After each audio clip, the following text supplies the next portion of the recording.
Hi guys, welcome back to the next part of There's a Boy in the Girls' Bathroom.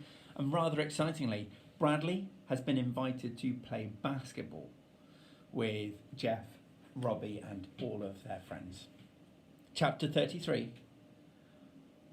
Bradley was terrible.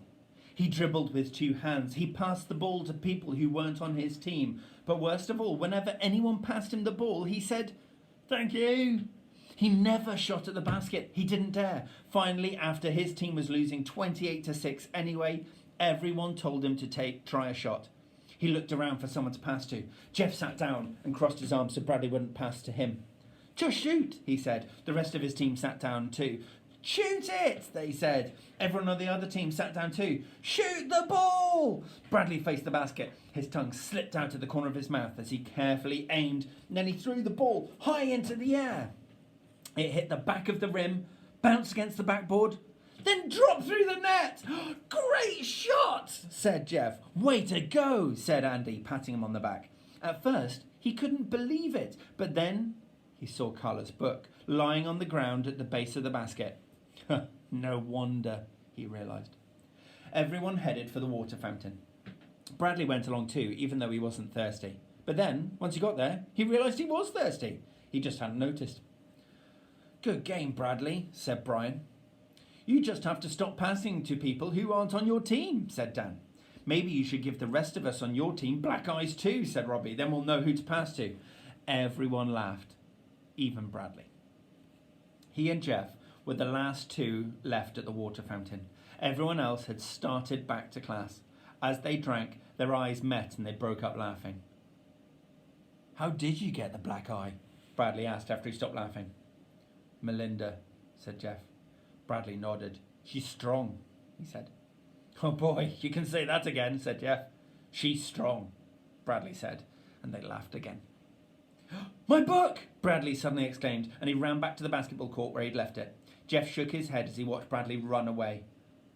Life is weird, he thought. He walked into the boys' bathroom and splashed his sweaty face with cold water. He had to hold the faucet down with one hand and splash his face with the other. Colleen Verygold walked in. He stared at her. She looked around, screamed, "Ah!" and ran outside. And Jeff watched the door swing shut behind her. Chapter 34. Life was too weird for Jeff to return to class. "Anytime you want to talk again," Carla had said, "please feel free to come and see me, even if you just feel like getting out of class for a while." He hoped she had really meant it. He had a lot he wanted to say to her, beginning with, "I'm sorry." He slowly walked to her office. He hoped she wasn't with somebody else. He knocked. Carla opened the door and smiled when she saw him. "Hello, Jeff." He smiled. "Hi, Carla, He stopped because he saw somebody else sitting at the round table. "I believe you two know each other," said Carla. Jeff lowered his eyes. Hi, Colleen," he muttered. Colleen Verygold covered her face with her hands. "You don't mind if Jeff joins us, do you, Colleen?" Carla asked. Colleen shook her head with her hands still over her face. Jeff awkwardly sat down. "Mrs. Ebel doesn't know I'm here," he said. "I'll write you a note," said Carla.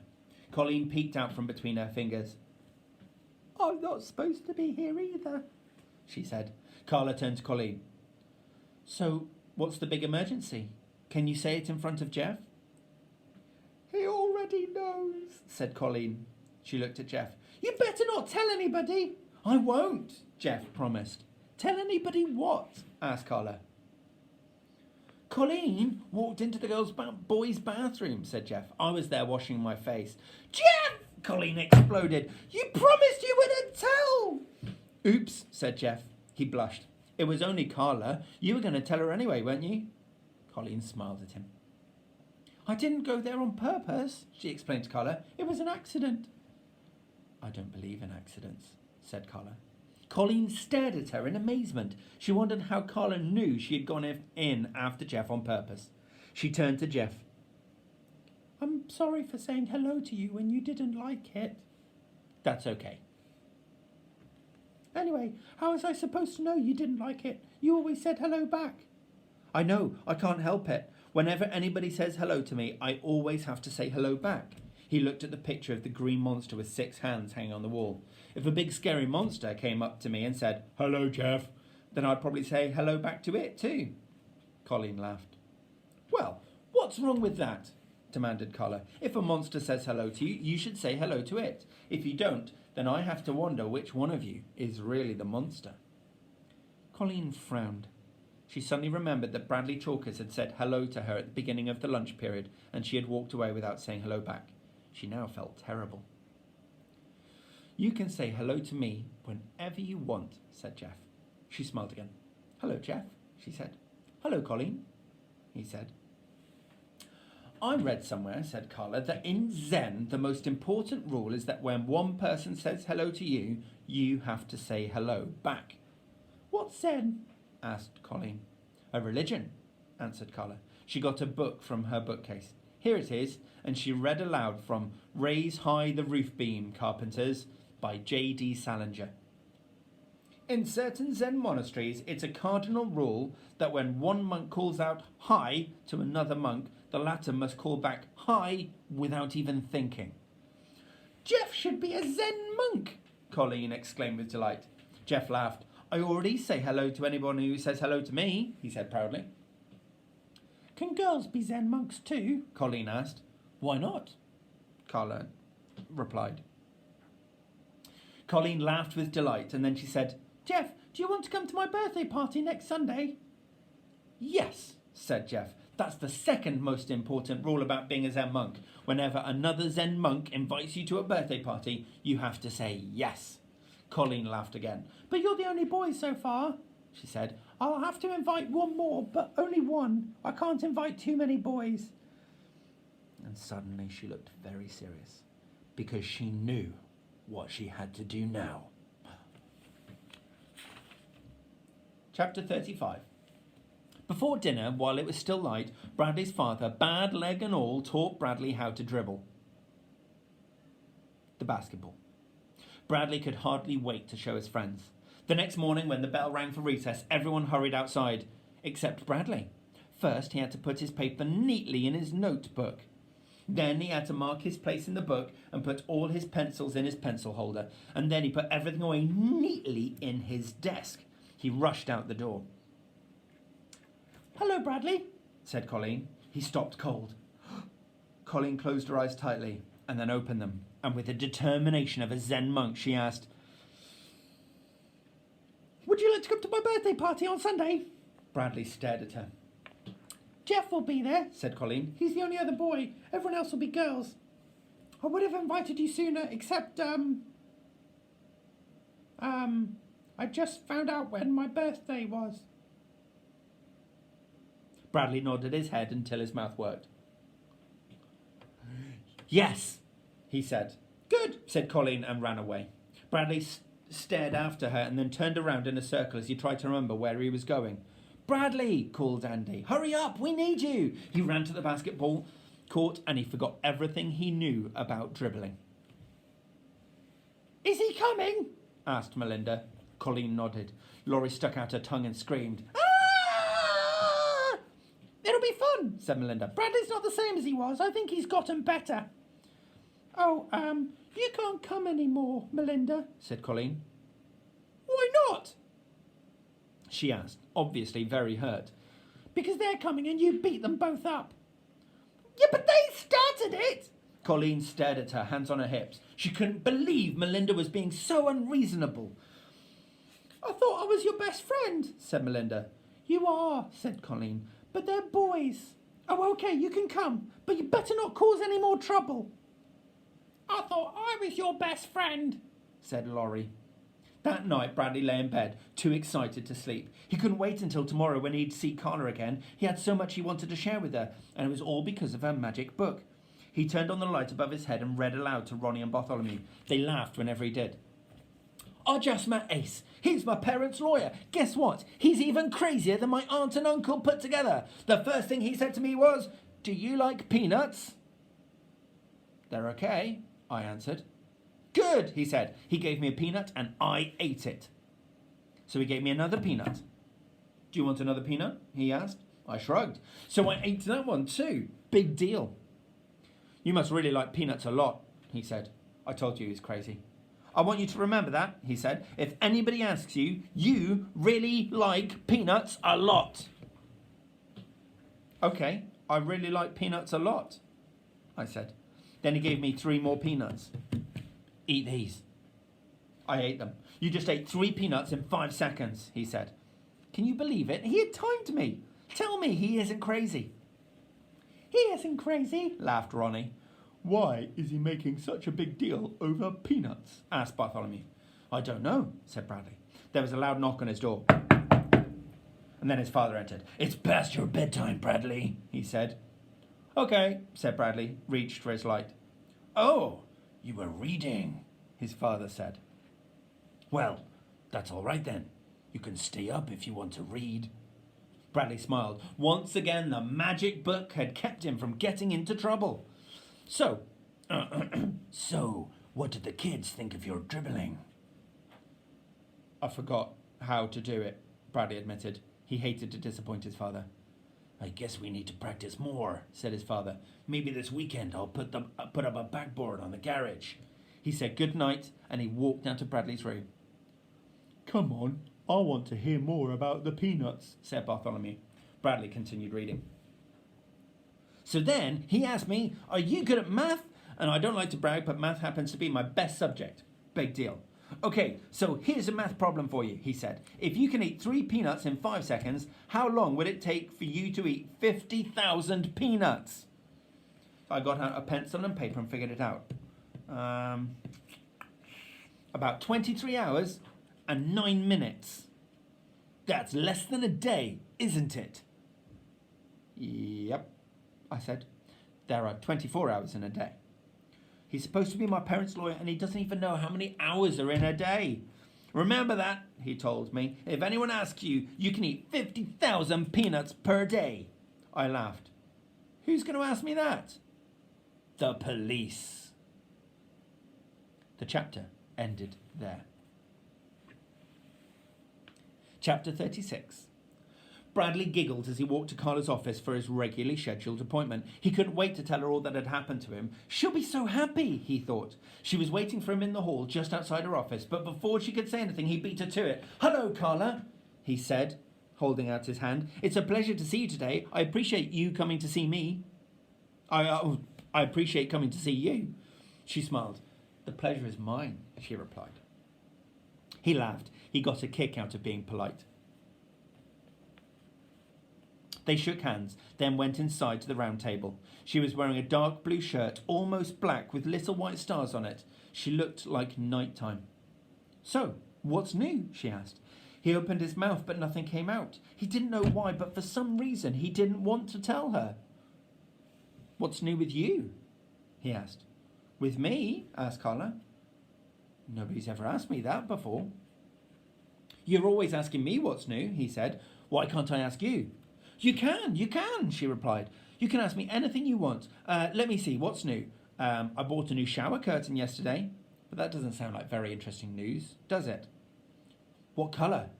Oh, sort of beige. I don't know, it doesn't really have a colour. That's a good colour, said Bradley. It sounds beautiful. It's fine, said Carla. What happened to your old shower curtain? He asked. It was starting to get a little rotten, said Carla. Was it also beige? No, said Carla. I think it was yellow when it was new, but it was a sort of greenish brown when I threw it. Colleen invited me to a birthday party, he blurted, and then it all came pouring out of him. Jeff's invited too. We'll be the only boys. Everyone else will be girls. Jeff and I are friends now, by the way. The other guys like me too. We play basketball together. At first I was afraid to shoot the ball, but then everyone said, shoot, Bradley, shoot. So I shot and I made it. Everyone was amazed. So was I. I still miss a lot more than I make, but I'm getting better. Everyone says so. My father taught me how to dribble. He's going to put a basket over the garage. At first they wanted to beat me up, but I said, hello, Jeff, and he said, hello, Bradley, and then Andy asked me if I wanted to play basketball, and then Colleen asked me to a birthday party, and I said yes, and she said, good, and she would have asked me sooner, except she just found out when she was born. Fortunately, Carla had heard most of it already. Otherwise, she wouldn't have understood a thing he had said. And it's all because of you, said Bradley. You did it, Bradley, not me. It was your magic book. My book. What's that got to do with... Bradley, what's wrong? He was crying. One second he was beaming about her magic book, and the next he was sobbing and shaking all over. Bradley! He covered his face with his hands and tears spilled out of his eyes. What is it? Asked Carla. What's happened? He shook his head. Carla rose from the table, got a box of tissues, and placed it in front of him. He pulled out a tissue, but he didn't use it. I've never been to a birthday party, he blubbered, and then he hiccuped. Got a real one when the other kids are there. And then he blew his nose. A long time ago, when I was in 3rd grade, I went to one. But they made me go home because I sat on the cake. Well, you're a lot smarter now than you were when you were in 3rd grade, said Carla. But I don't remember what to do, Bradley whined. Do I have to bring my own chair? Why would you have to bring your own chair, Bradley? For musical chairs. That's why I sat on the cake. I got mad because there's nowhere else to sit. He sniffed. Will there be ice cream? Don't you like ice cream? What if they don't have enough for me? And what if they only have enough for everybody else? What about pin the tail on the donkey? You don't have to bring your own donkey, laughed Carla. He laughed through his tears. But what if I stick it in a bad place? You want to know what I think? Asked Carla. I think you're a little bit overwhelmed by all that has happened to you. It scared you. You think you're Cinderella. Cinderella? He repeated and laughed again. You're Cinderella and you've just been invited to the ball and now you're afraid that right in the middle of Colleen's birthday party, everything will turn back into a pumpkin. He wiped his eyes on the tissue. You're afraid that all the good things that happened will suddenly disappear. You're afraid everyone will suddenly stop liking you. But this isn't a fairy tale, Bradley. Your friends like you for who you are. My book wasn't magic. The magic is in you. Do I have to bring her a present? He asked. You don't have to do anything, said Carla. But it's a nice thing to do, don't you think? Colleen invited you to her birthday party because she likes you. And because she wants you to help celebrate her birthday. What should I get her? Should I get her a doll? Is that what girls like? I don't know. Everyone likes different things. If you give her something that you like. If you like it, then she probably will too. Give her a gift from the heart. How about a shower curtain? He asked. If it comes from the heart, said Carla. He smiled. When it was time for him to return to class, Carla said, I enjoyed our visit very much. Thank you for sharing so much with me. The pleasure was mine, he said. He'd been waiting to say that. Chapter 37. The meeting between Carla Davis and the Concerned Parents Organisation was held after school in room 8, a 2nd grade classroom. Carla sat in a chair that was too small for her and faced the parents. She crossed her ankles and folded her hands on her lap. The 5 members of the school board sat behind her. The principal sat next to her at the teacher's desk. Bradley's mother wasn't there. She was out with Bradley shopping for Colleen's birthday present. Since she didn't have any complaints, she didn't come to the meeting. The only parents who came were those who had complaints. I want to know what we need a counsellor for, asked her father. Kids have enough counselling. What they need is more discipline. If they're bad, they should be punished. The other parents clapped. Yes, well. We need to get back to basics, said a woman. Reading, writing and arithmetic, and of course computers. Her husband had a chart that showed if the counsellor was fired, there would be enough money to put a computer in every classroom. Everyone got very excited about that idea. They loved computers. No one's being fired, said the principal. The purpose of this meeting is to give you a chance to ask Miss Davis some questions. She told my son it was good to fail, shouted a woman standing under a poster of an octopus. She told him that grades didn't matter. I never said it was good to fail, Carla calmly replied. I simply tried to help him relax. Children learn better when they're not under pressure. They do better when they can enjoy school. My son doesn't come to school to have a good time, said the woman. He has to get good grades so he can go to a good college. The principal reminded the parents that Miss Davis wouldn't see any of their children without permission. But why should our tax dollars pay for her to counsel other people's children? one of the mothers complained. Several other parents agreed. Bah, bah, bah, bah, bah. A woman with red hair stood up. My daughter came home with one of those forms for us to sign and we refused to sign it. We didn't want her seeing the counsellor. We tried to give her all the counselling she needs at home, but we found out the counsellor's been talking to her anyway. What's your daughter's name? Asked the principal. Colleen Verigold. Carla admitted she had seen Colleen without her parents' permission. Colleen came to my office very upset and said she had to talk to me. She said it was an emergency. What kind of emergency? Asked the school board president. It was something very personal, said Carla.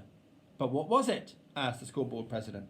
I'm sorry, said Carla. I never repeat anything a child tells me. She knew Colleen wouldn't want everyone to know she had gone into the boys' bathroom. You're not supposed to see a child without her parents' permission, said the school board president. Now, if it was an emergency, then you might have been justified, but we have to know the nature of the emergency. I'm sorry, said Carla. You can tell me, said Mrs. Verigold. I'm a mother. If there was an emergency, don't you think I should know about it? I would ask Colleen. If she wants to tell you, she will. I can't break my promise to her. But Colleen's just a child, said a member of the school board. You don't have to keep promises to children. I do, said Carla. She's been trying to make her change religions, said Colleen's mother. Colleen came home from school and announced she didn't want to be Catholic anymore. She wants to be a Zen monk. Carla laughed, though she instantly knew that was a mistake. She tried to explain about saying hello back to someone who says hello to you, but no one seemed to understand what that had to do with being a Zen monk. You're not allowed to teach religion in a public school, said the president of the school board, and you weren't supposed to talk to the child in the first place. He apologised to Colleen's mother and assured her it wouldn't happen again. A woman in the front row raised her hand. I never had a counsellor when I went to school, she said. I don't understand what they do exactly. Why don't you explain to the parents what you do and how you help different children, the principal suggested. Mostly, I just talk with them, said Carla. I listen to their problems. But I never tell them what to do. I try to help them to learn to think for themselves. But isn't that what school is for? Asked another woman. To tell kids what to think? I believe it's more important to teach them how to think instead of what to think, said Carla. But if they do something bad, don't you tell them it's wrong? Asked the man sitting next to her. No, said Carla. I think it's much better if they figure that out for themselves. What if there is a boy who bit his teacher? Asked her father. What? Carla exclaimed. Wouldn't you tell him not to bite her? He asked. No.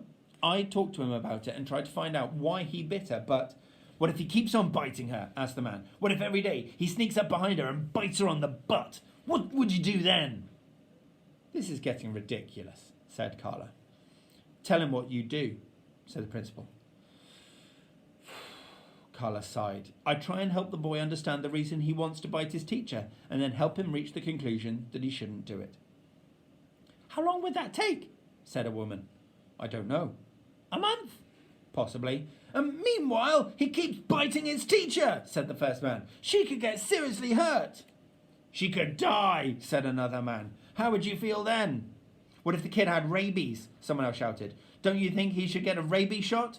I bet you feel differently if he bit you, called someone else from the back of the room. Everyone began talking at once. What if he bit you? You'd punish him then, wouldn't you? Then you wouldn't wait for him to think for himself, would you? Not if he bit you. What if he bit you? Carla uncrossed her ankles and then crossed them the other way. She looked at the angry group of parents and she had the horrible feeling that they all wanted to bite her on the butt. Chapter 38. Bradley Chalkers. Homework. Book report. My Parents Didn't Steal an Elephant by Uriah C. Lasso. Mrs. Ebble's class, room 12, Red Hill School, last seat, last row, next to Jeff. My Parents Didn't Steal an Elephant by Uriah C. Lasso by Bradley Chalkers. My Parents Didn't Steal an Elephant was a very funny and crazy book by Uriah C. Lasso, a funny author to write such a book. It is a story told by a kid. The kid's parents are in jail because they stole an elephant, except they're innocent. Hey, I just realised something. You know what? You never know the kid's name. I just realised that. You know what else too? You don't know if the kid is a boy or a girl. I just realised that right now, as I was writing this book report, because I don't know whether to write he or she. I told you it was crazy. The kid lives with his Aunt and Uncle. They're crazy too. They put wallpaper up in the garage for no reason. I told you they were crazy.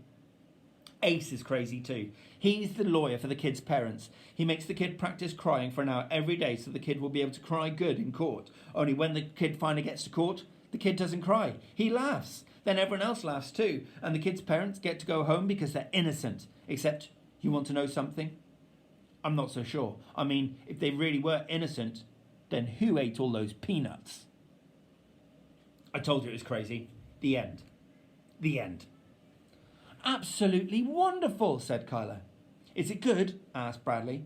You've captured the very essence of the book. He smiled, even though he had no idea what that meant. They were sitting around the round table. It was Thursday before school. Bradley had to turn in his book report to Mrs. Ebble, but he wanted Carla to see it first, just in case he ripped it up. Carla was wearing a fluffy pink sweater. I always wondered what happened to the peanuts too, she said. Me too, said Bradley. They could have hid the elephant in the garage. That's why they put wallpaper there, to cover up the fingerprints. Do elephants have fingerprints? Asked Carla. Maybe they got trunk prints, he laughed. Well, I have to go to Mrs. Ebble's class. Here's your book back. Thank you. I didn't write on it or spill food or anything. I'd really like for you to keep it, said Carla. It's my present to you. But I thought it was one of your favourite books. It is, and that's why I want to give it to you. If I didn't like it, it wouldn't be much of a present, would it? He smiled. I wish I had a present to give you, he said.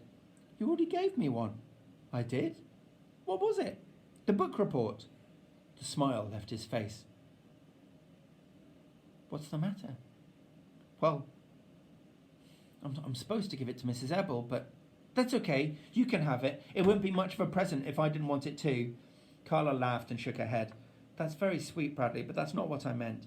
I wanted you to give it to Mrs. Ebble. It makes me very happy that you did such a wonderful job, but that's the present you gave me. Really? Really, said Carla. It was the best present I could have gotten. He thought that was great. He was able to give it to Carla and still give it to Mrs. Ebble. What's wrong? Carla wiped her eyes. The corners of her mouth trembled. Are you crying? He asked. Bradley, I have something to tell you, she said. I hope you can listen to what I have to say without feeling scared or upset. He suddenly felt very scared and very upset. Tomorrow will be my last day here at Red Hill School. Huh? That's why I'm so glad you've written such a wonderful book report. I know you can continue to do good work without me. I'm very proud of you. You're leaving. We can still see each other, she said. On Saturday, I'm... No, you can't go. It's not fair. I have to. He couldn't believe it. What if I don't do my homework? Then you'll have to stay and make me want to do it again. She smiled warmly at him. Her blue eyes glistened. You're on your own now, Bradley. I'll know you'll do wonderfully, though. No, it's not fair. He stood up. You tricked me. Carla stood too. She walked around the table towards him. I hate you, he shouted into her face. I know you don't mean that. Yes, I do. I hate your stupid book too. He picked up My Parents Didn't Steal an Elephant by Uriah C. Lasso and he threw it at her. Then he picked up his book report.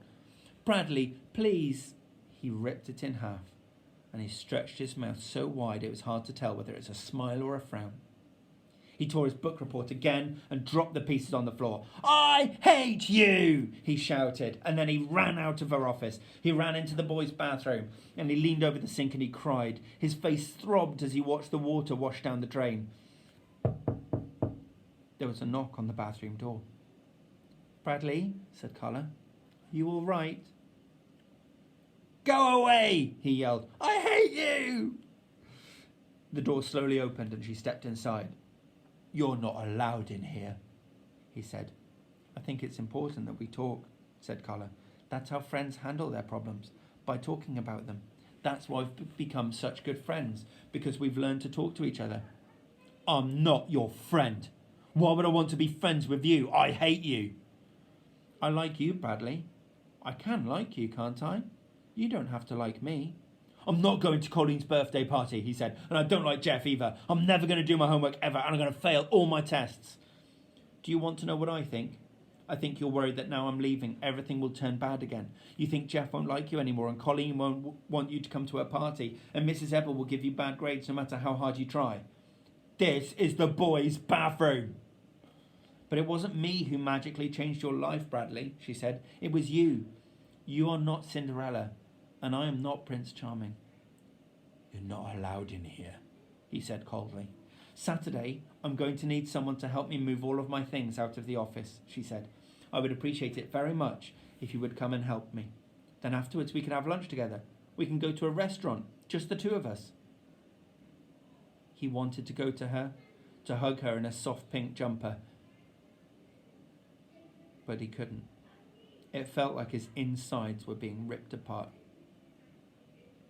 It'll be lots of fun, said Carla, and it'll be a great help to me. I have to use the toilet. Maybe I'll see you on Saturday, said Carla. I would like that very much. And she turned and walked out of the door. Bradley stayed in the bathroom until the bell rang, and then he went home, sick. Chapter 39. Ronnie hopped along singing and all the other animals were gathered together. What are you doing? Asked Ronnie. We're talking, said the lion. And you can't listen, said the kangaroo. Oh, okay, said Ronnie. She waited for the other animals to finish talking. The other animals then finished talking. We finished talking, the lion told Ronnie. We took a vote. We don't like you anymore. Ronnie hopped away. Suddenly she fell into quicksand. Help! She cried. Bartholomew, save me! No, I won't, said Bartholomew. I'm not going to marry you either. Ronnie sank into the quicksand and died. Big changes afoot for Bradley, but we've only got a little bit left, and we will do that live tomorrow. Happy World Book Day, everyone, and I will see you tomorrow live at 2 o'clock for the finale of There's a Boy in the Girls' Bathroom by Louis Sachar. I hope you're enjoying it, and I'll see you soon.